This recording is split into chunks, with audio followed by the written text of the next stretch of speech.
everybody. It is good to see you here this morning. Welcome. If I haven't had a chance to meet you, and if this is your first time here, I'd love to be able to do that before you leave today. And as we begin, I just want to start with a thank you for everyone that really come and helped us out this morning with our service. Everybody from the worship team to their servers, communion offering, those who gave meditations as well as our sound booth, and then also those that are doing childcare.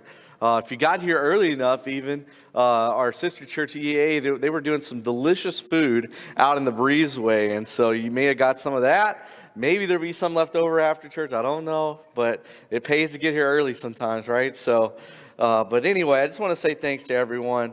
And before you leave today, I hope that you leave just with the sense of hope and joy that God has for you today. And I hope that's the message that you leave with as well. It's always an exciting time of year for a number of reasons. And I want to cover just a few of those things. If you got a bulletin when you came in, I just want to point to a couple of things that you'll see in your bulletin. One is you'll see this sheet here. And this is our sample ballot, okay? And so we call it our sample ballot for a reason. It's not the real thing. And so, but we give it to you early for a number of reasons. One, we're supposed to. It's part of our church bylaws. But also, we want you to be praying over all the names on our list here, okay? Over all of the individuals that are going to be elected as, or not elected, but voted on as elder and as well as deacon. And then also our budget. And you could get a copy of the budget actually out in the gym where our welcome center is. That's something that we spend a lot of painstaking time doing every year, is going through our budget, seeing what God would do in us and through us, and how He might help us to be better stewards of the thing that God has given us. And then you'll also see that, in the bulletin, we've already kind of made this announcement a few times, but one of our big events of this time of the year is our Christmas Eve candlelight service. And I hope that you're making plans to be a part of that. I hope that you have some family and friends that you can invite to come and be a part of our candlelight Christmas Eve service. It's really just a great time to kind of get focused upon the reason for the season and to get focused upon Jesus and to invite your families. We do a family-style communion. We sing some of our favorite Christmas songs, read some of our favorite Christmas scriptures. A few people share and some special music, and it's just a really awesome time. And so if you haven't thought of anybody that you'd like to invite, perhaps on a Sunday morning or to our Candlelight Christmas Eve service, man, pray about that right now, okay? Just spend a little bit of time thinking about it, asking God to put somebody on your heart that you can invite and be a part of our church family. It's just such a wonderful thing.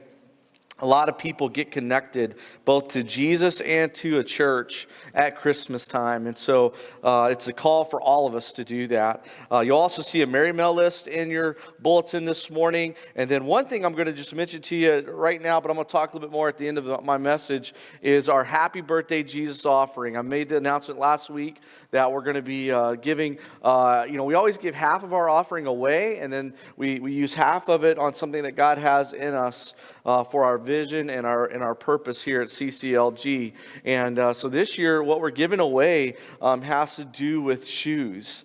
And we're really excited about this. One of the needs that our school across the way here, San Miguel Elementary School, has shared with us is that every year they have kids whose family can't afford to get them shoes, and they need shoes. And so we're partnering together with them, and we're going to help provide that for the school, for families that are in need. And then a part of that also, we're actually going to be giving to Samaritan's Feet, and I got a video I'm going to show you here in a little bit about that. But just such a great organization that literally brings shoes to kids and adults alike around the world. And it's just such a great organization. And so I hope that you've been praying about this, and you can hold on to these envelopes. You can put them in the offering plate next week or the week after. We only have a few weeks left of the calendar year that we're going to be taking up offering for our Happy Birthday Jesus offering. And what I always tell people is this is above and beyond giving, right? This isn't what your tithe is, if you do tithe, or what you've been traditionally giving to the church. This is above and beyond how God has blessed you. And every year, man, God just blows what I think is going to happen out of the water when it comes to this offering. And I'm excited about this year as well. Who's excited that Christmas is only 10 days away, right? Let me see. All right, most of you are. All right, most of you are. Very good. Some of you are like, bah humbug, and I get that. Sometimes it's hard. I tell you, man, it's hard to get into the Christmas season. And there are a few things that I have found that really, really help. And maybe you found this out to be true in your own life as well. Putting up decorations, that's one thing, right? I mean, if you haven't already done that, man, I want to encourage you, go do it, right? Even if it's like we've downgraded in our house where we used to hang up lights all over the house, and, I would do my own, version of Clark Griswold, but now we kind of have doned it down just a little bit, and we put up the strobe lights and the different spotlights, and all that kind of stuff, and so that's kind of what we do now and with the Warren house. But decorating always, putting up trees, putting up, all those things. Another thing is baking Christmas cookies, right? I mean, now, how many of you love Christmas cookies? That's your thing. Me too, man. Look at me. I love baked goods in general, but Christmas cookies, you may have your favorite, right? Whatever your favorite Christmas cookie, or candy. It could be candy as well. I grew up, and, my family always made all this different kind of candy, fudge and peanut butter balls and all these different things. It's like, oh my goodness. It's a wonder I didn't, gain 200 pounds back then, but that's one of the things that you could do. Another thing is, and this is probably the thing that helps me the most, is watch your favorite Christmas movie, right? And we all have our favorite Christmas movie. Some of you, you have different ones. There's the classics, like A Christmas Story. Who loves A Christmas Story? I mean, you watch it every single year, right? What I found about this movie is some people either love it or you hate it, right? It's kind of one of those kind of movies, right? You either love it or you hate it. You avoid it like the plague. But we all have these kind of movies, right? I know that there's a couple of movies that come out every time this time of year, Christmas movies, that are kind of like instant classics that are so funny that they make me just like belly laugh every single time that I watch them. And one is The Grinch. You guys like The Grinch? Right? That's always, it makes me laugh. What about Elf? Any of you Elf fans? Okay. Will Ferrell fans? Okay. I watched this movie actually a couple of weeks ago, but Christmas with the Cranks. You all like that movie? That's a good one. The Botox scene literally makes me laugh out loud every single time. I don't know what it is, but it just does. And then last night we watched Home Alone. How many of you like Home Alone, right? That's a good one.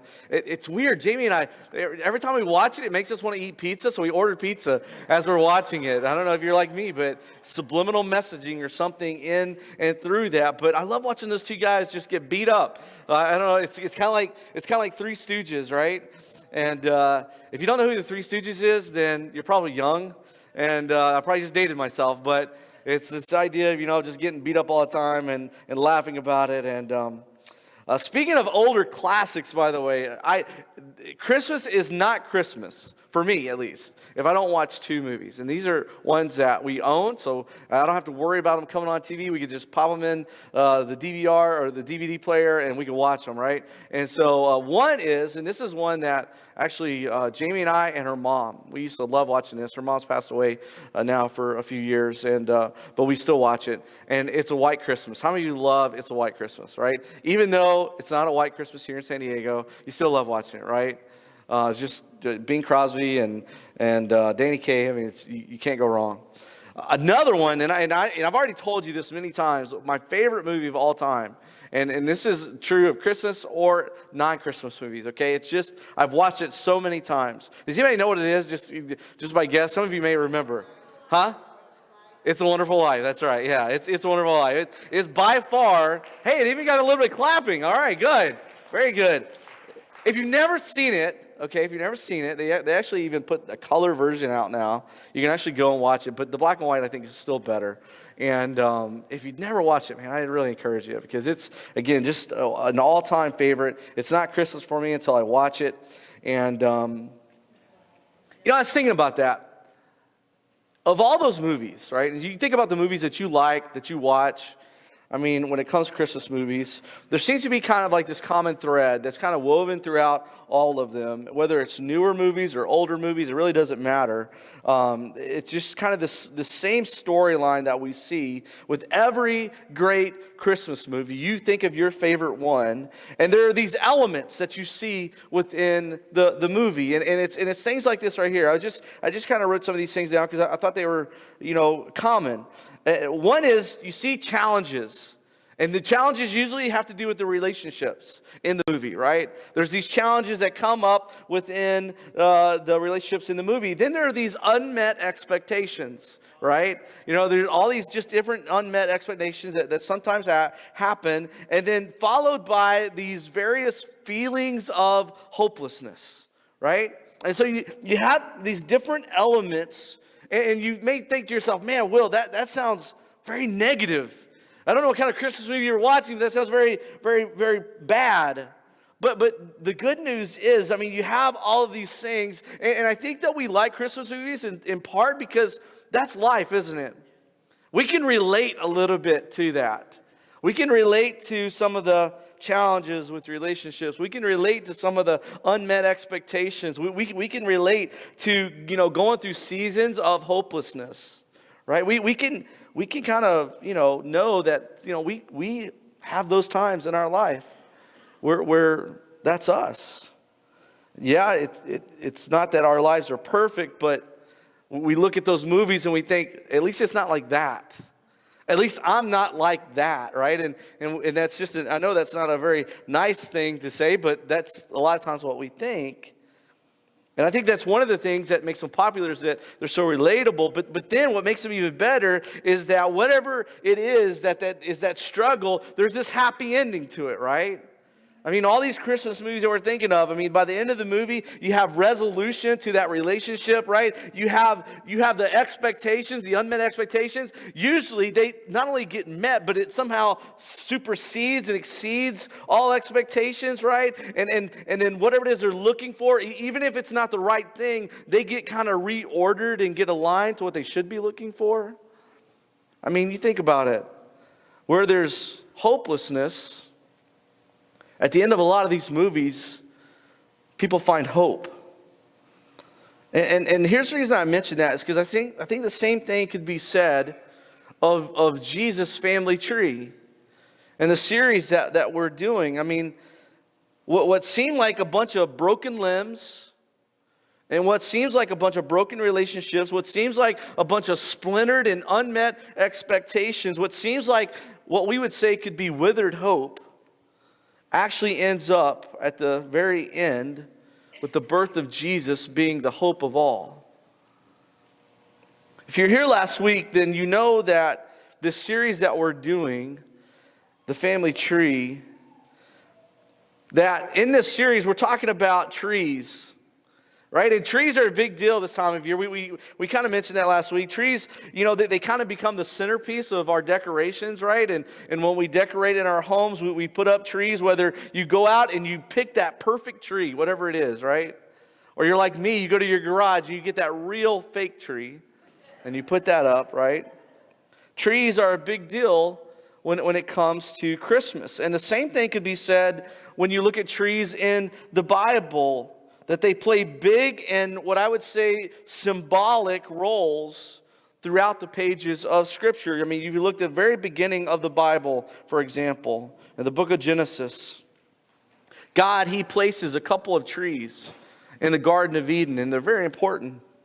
And then if you get to the very end of the Bible and you look in the book of Revelation, at the very end where God is talking about the new heaven and the new earth, the new Jerusalem, right in the middle of the city of God, He places another tree. You see, trees, they're important.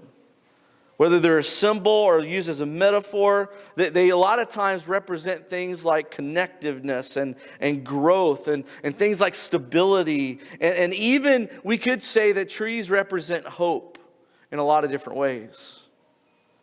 And when we come to the very first chapter, the very first book of the New Testament, if you brought a Bible, in Matthew chapter 1, we find this other kind of tree. And it's the family tree of Jesus. And you may have read this before. You may have seen it before. You may have looked at these lists of names before. For most people, when you come to a family tree like this in the Bible, it's not something that's usually something that we pay a lot of attention to. In fact, we would say it's kind of boring.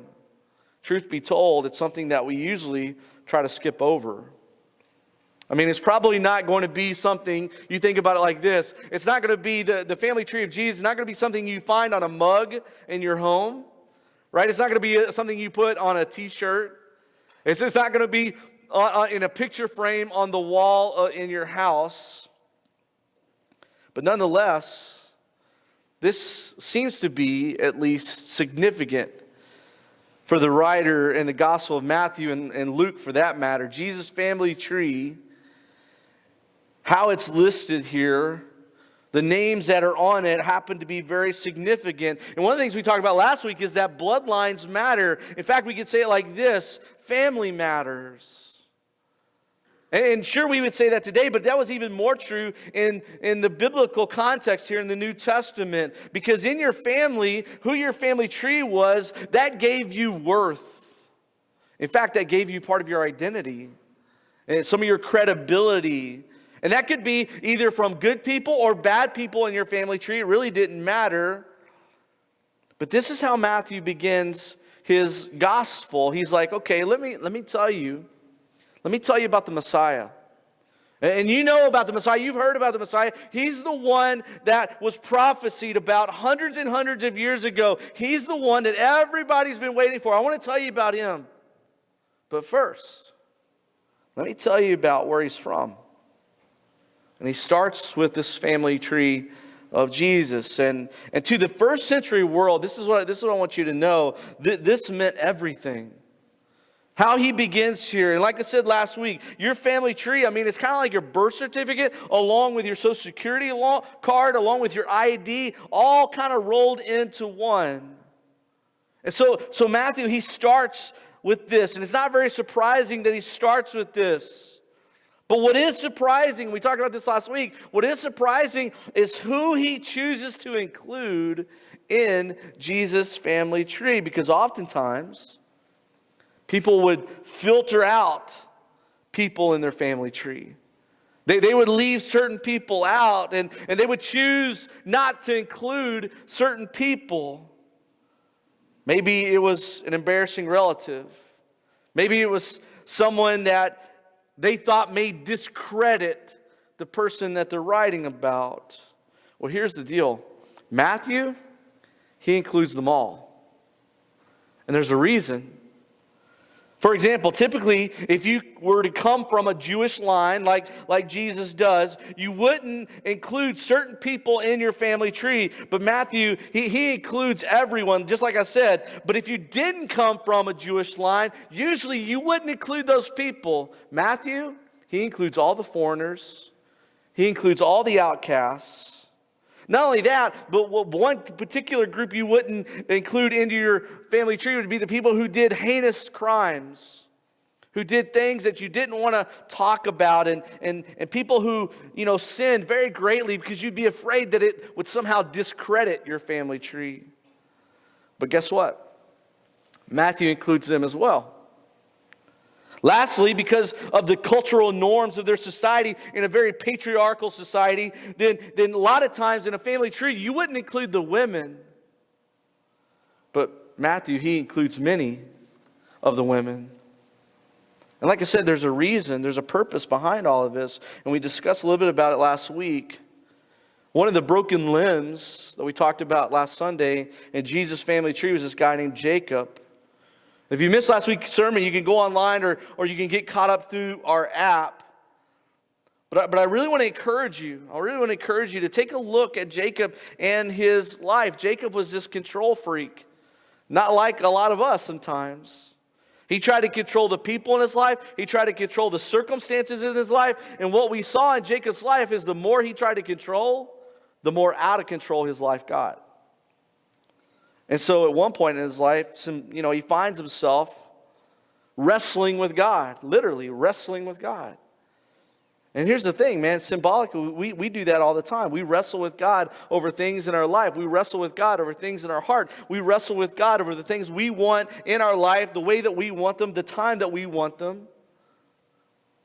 And the challenge was just to simply let God be God. Jacob, let God be the God in your life and let go of your need to be in control of things and instead just find this ultimate rest and satisfaction in the Lord. And listen, I know that's an easy thing to say, a much more difficult thing to do. But that's why Jesus says in Matthew 11, we read this last week, verse 28, "Come to me, all you who are weary and burdened, and I'll give you rest." He says, "Take my yoke upon you and learn from me, for I am gentle and humble in heart, and you will find rest," he says, "for your souls." See, today I want us to look at another one of Jesus' family members, and it happens to be one of his great-great-grandfathers. And it's one that many of us have heard of, you've read of. Even if you're not familiar with the Bible, or you may not have been very familiar with the scriptures around this guy, you may have heard of his name. His name is King David. And it's interesting, there's this real interesting description of him found in the Bible. And I want us to look real quickly at it. Isaiah chapter 11, verse 1. If you didn't bring a Bible, that's okay. I'm going to have the scripture on the wall behind me. But in the book of Isaiah, the prophet Isaiah, chapter 11, verse 1, here's this description of King David. Here's what it says. It says, "A shoot will come up from the stump of Jesse." And Jesse, of course, being the father of David. And it's kind of an interesting way to put it here, because this shoot, it says, will come up from this stump. Now, I have up here before you a stump on this table. And if those of you that have ever done any cutting down trees, I've had various jobs in my life where we did some tree topping, and I worked at a Christmas tree farm, one of the more difficult jobs I had when I was a teenager. But if you've ever cut down a tree of any kind, or you may have walked upon a stump in the woods or something to that extent, then you know that when you look at a stump, it doesn't look much like life, does it? In fact, it looks more just the opposite of that. You don't look at that and think, okay, what's going to grow from that, right? I mean, it's just the opposite. We think something was alive, but now it's kind of dead. Something was growing, but now it's kind of been cut off. And so the stump is a picture of what once was, but now really is no more. And the furthest thing I would say that it's a picture of is a picture of hope, right? And yet Isaiah chooses to introduce us to the coming Messiah by saying this: out of the stump of David's family will come a shoot, or new growth, or new life. Now, at first reading that, if you're anything like me, right, you may think, man, that doesn't make a whole lot of sense.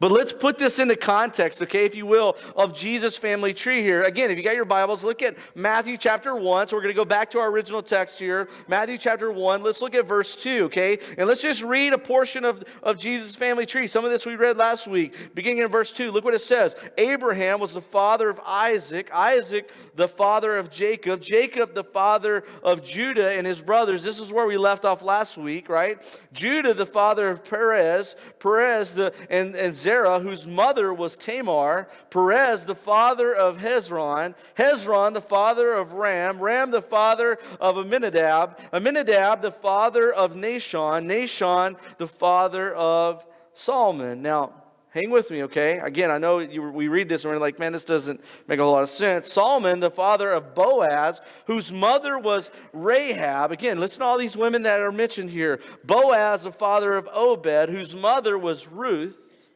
Obed, the father of Jesse, and Jesse, the father of King David. David was the father of Solomon, whose mother, and maybe your translation actually puts her name there, but if you don't know, Bathsheba had been Uriah's wife. And I want to stop there. I want to pause there. Because if you don't know this last part of the story,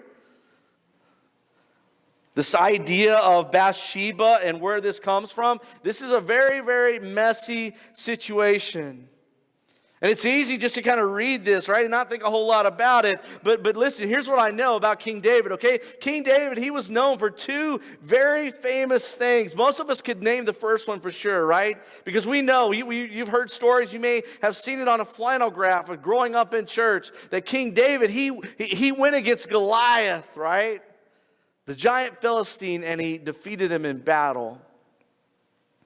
The second story, the flip side, isn't so glamorous.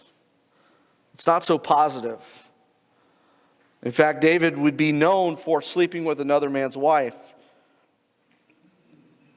Remember what I said earlier about a family tree? I mean, typically, first century Jews, I mean, that kind of crowd, this would have been a very compelling, I would even say stunning thing. They would be reading this, and as they would read it, they would gasp at this reading. Matthew, he just kind of tells it like it is. He just kind of says who is in Jesus' family here. He doesn't withdraw any punches at all. And here's the thing about it, right? As I'm reading it, as I'm thinking about it, I mean, isn't that a lot like life too? I mean, you think about it in your own life. There's a lot of us, we would say this. We know the what in life, right? And maybe you grew up and you knew about different people in your family and you knew the what about them, but we didn't always know the how. We don't always know the backstory. And the reason a lot of times is because the backstory, that's difficult. That's chaotic. It's hard to explain. It's messy. People don't usually like to talk about those things. And this is really what we get when we combine, this idea from the prophet Isaiah that we read in chapter 11, and then what we see here in Matthew chapter 1 of Jesus' family tree. We kind of get the backstory to some of this. That what Isaiah had foretold hundreds of years before Jesus, that out of a stump of David's family line would come a shoot that would be actually leading and pointing to Jesus. And this is the idea of a stump, right? I mean, when you think about it, and you think about the people that we just read about in Matthew, that's the stump. I mean, for example, let me just kind of break it down for you. Two of Jesus' great-great-great-great-grandmas were involved in prostitution. One of them was a just straight-out prostitute. She was a foreigner. She was a woman, and she was a prostitute. I mean, those are all bad marks against her in their world. Her name was Rahab. We're actually going to talk about her a little bit later in the series, but there's this other woman, and her name was Tamar. She didn't intend to be a prostitute at the beginning. In fact, what she found herself was in a very desperate situation, and she was widowed at a very early age. She didn't have any children, and in their society, this was a really, really bad spot to find yourself in, because if you didn't have kids, then you would miss out on the Levitical blessings, and you wanted to have children to pass along your family line, and so she was in this just desperate situation. And I've been there. You probably have too. Desperate times, they call for desperate measures. And so she finds herself in this desperate situation. So she devises this wicked plan to go and to trick her father-in-law. She knew his weaknesses. She disguises herself as a prostitute. He doesn't realize it, and he sleeps with her. And then she gets pregnant with twins. You can't make this stuff up. I mean, it's like what you'd see on the Jerry Springer show, right? I don't even know if that's still a thing, but anyways, one of those twin boys was King David's ancestor. And so we see that God took this very, very, very, very messy situation, and he said, you know what? That's not the end story for you. In fact, watch me do what only I can do. Watch me redeem this situation. Watch me do something through your mess. And that's what God does.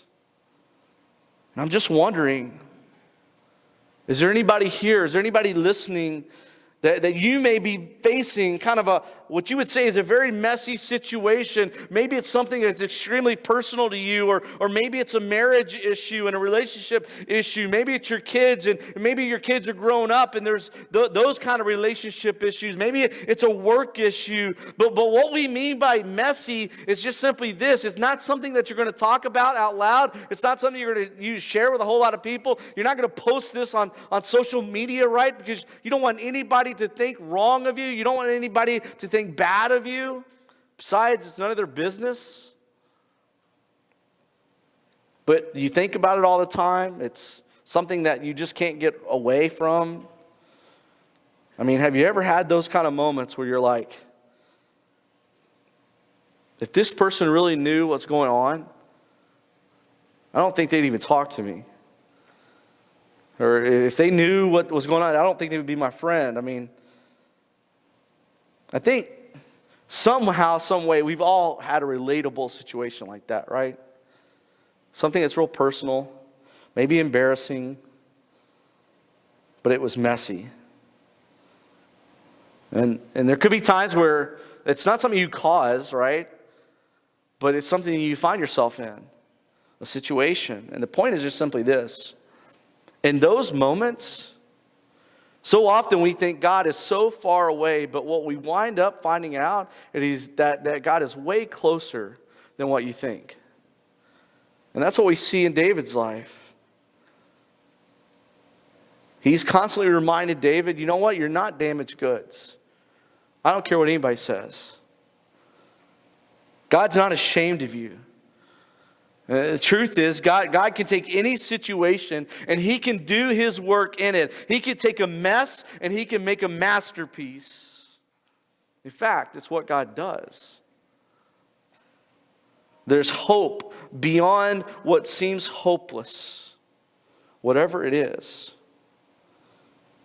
And then, we look at King David himself, and he was a king that at times wasn't very kingly. We see David, he just sort of made a mess of things and then made a bigger mess on top of that. And we come back to the way that Matthew states it. Jesse was the father of King David. David was the father of Solomon, whose mother, like I said, was Bathsheba, the widow of Uriah. Now, again, if you don't know the story, David, he stays behind while his troops go off to battle, which is not usually something the king would do. And he sees this woman who's bathing on her rooftop, and he wants her.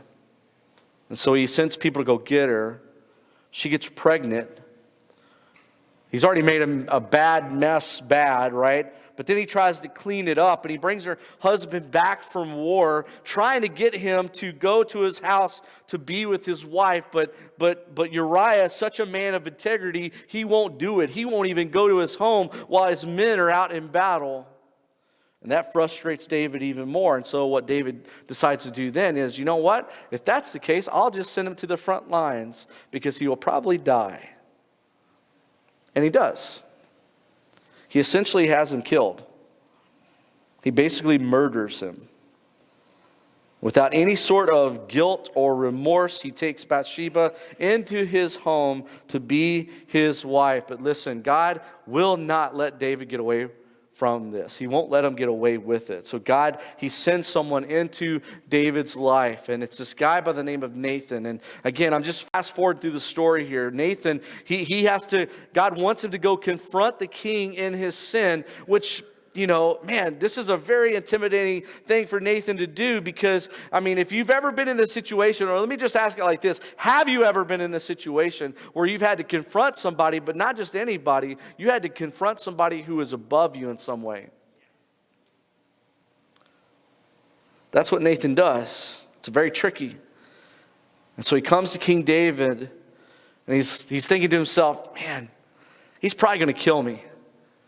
When I have to tell him what I have to tell him, he's probably going to just come out and end me right then and there. So he comes up with this brilliant idea. He's going to tell him a story.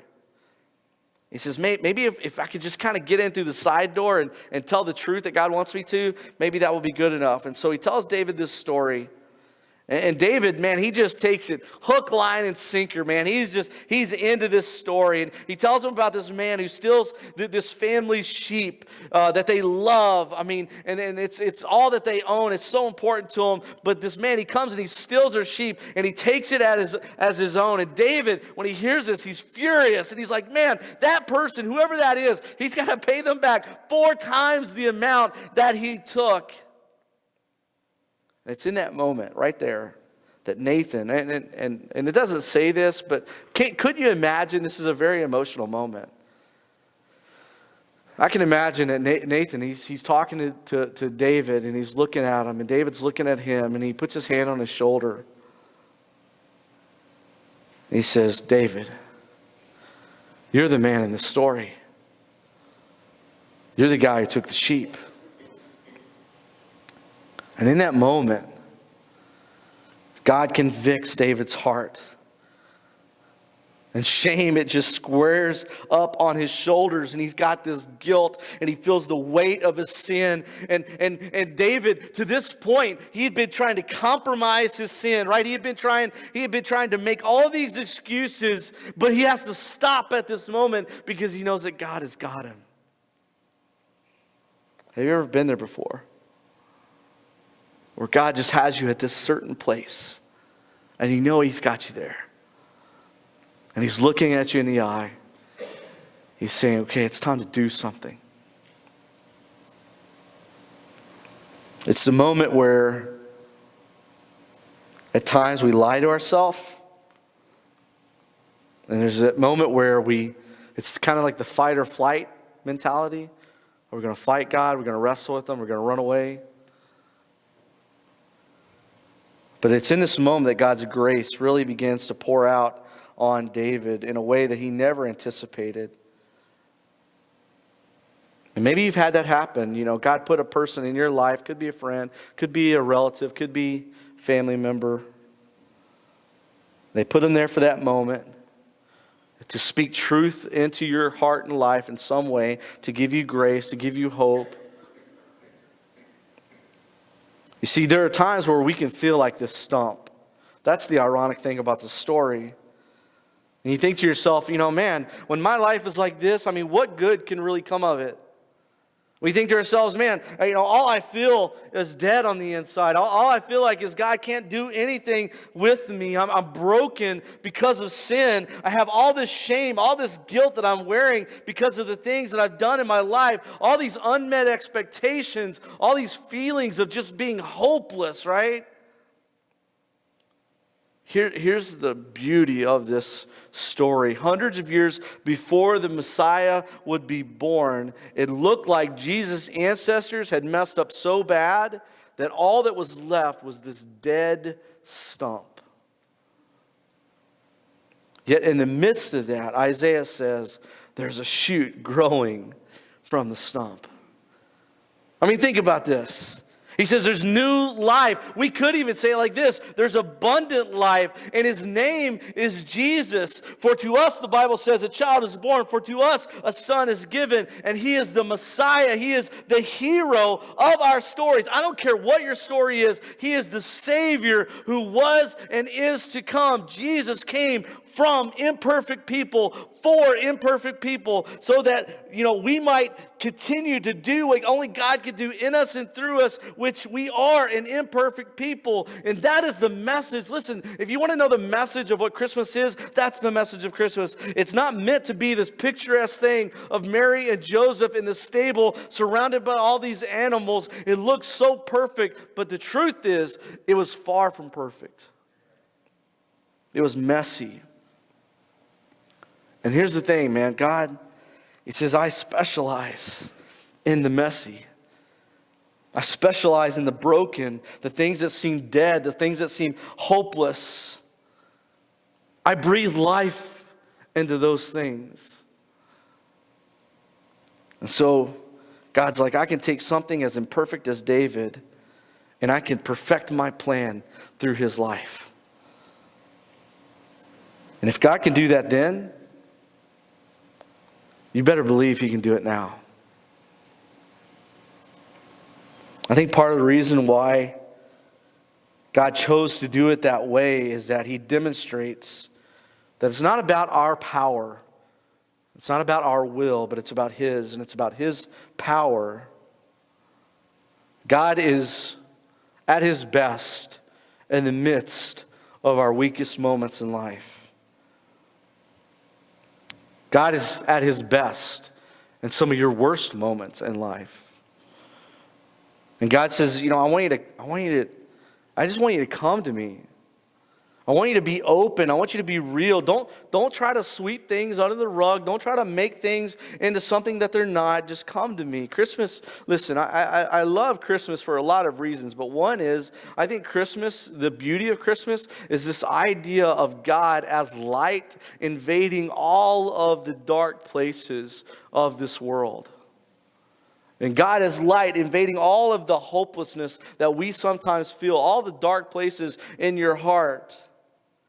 David, he would later write, I kind of have painted this really horrid picture of David. He would later write in the book of Psalm, chapter 119, verse 49. Here's what David would later say. He would say, remember your promise to me, O God. It is my only hope. Your promise revives me.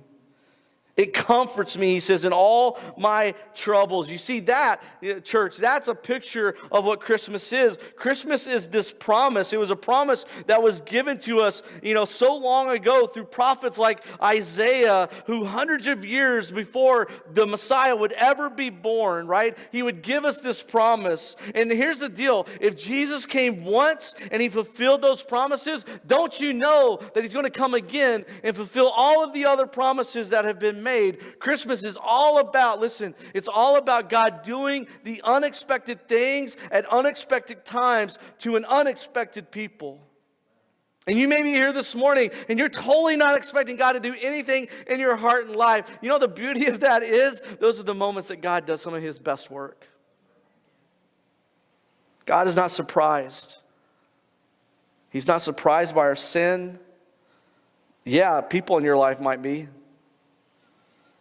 He's not ashamed by it. Yeah, some people in our life might be. But God saw our sin long ago, and he made provision for it. God is not stumped by whatever situation that you find yourself in. In fact, he anticipated it long ago. He made a way for you.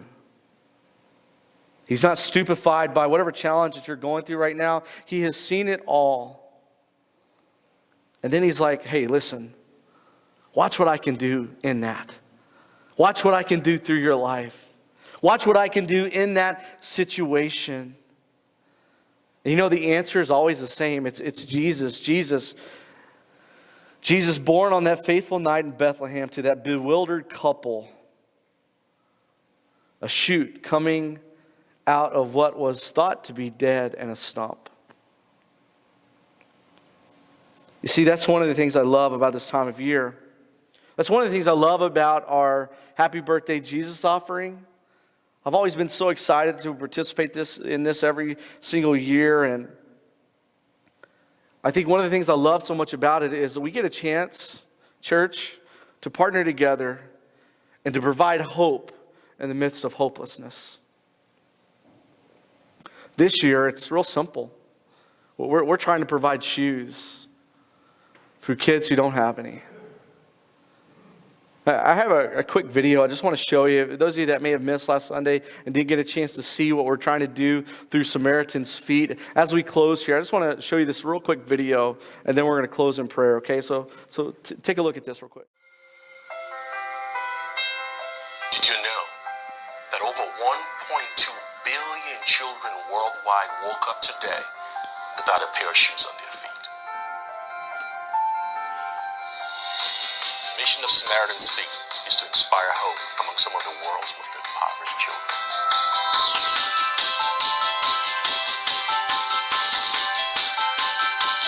By washing their feet, giving them a new pair of shoes, we encourage them to dream big dreams. Shoes can be life-changing and sometimes even life-saving to those in need.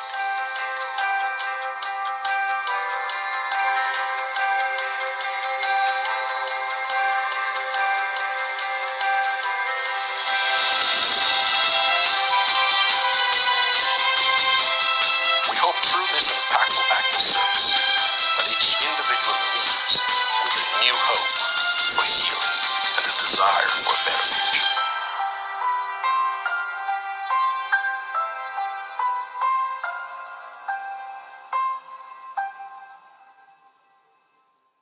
Line really got me as I watched that video, and he said, talking about shoes, he says, the one thing that we kind of take and look at as a luxury of going and just choosing what kind of shoe you want. Some kids, some people worldwide, they don't even have that choice. And so that's one of the things I just want you to pray about as we close out this message and as we think about what our big give is for the end of the year here. How can we go and be the hope of Jesus through stumpless and lives that feel like they're dead and hopeless? How can we be life to them? Let's pray together. God, we just thank you. We thank you for just being here with us today, God. We thank you for this opportunity to worship, God, to do all the things such as